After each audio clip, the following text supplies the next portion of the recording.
మన రవితేజపై తమిళ్ ఇండస్ట్రీ కన్ను. పిలుపు దూరంలో మాస్ మహారాజ్. హీరోగా వరుస ఫ్లాపులు రావడంతో రవితేజ ఆలోచనలు మారిపోతున్నాయా? ఇకపై హీరోగానే కాకుండా మరో విధంగానూ తన సత్తా చూపించాలని ఫిక్స్ అయిపోయారా?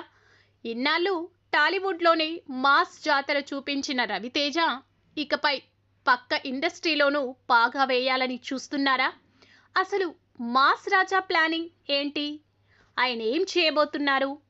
రవితేజకు ఒకప్పుడు ఉన్న మార్కెట్ కానీ క్రేజ్ కానీ ఇప్పుడు లేనే లేదు, కాదనలేని వాస్తవం. అలాగని పూర్తిగా రవితేజ ఇమేజ్ తగ్గిపోయిందని మాత్రం కాదు.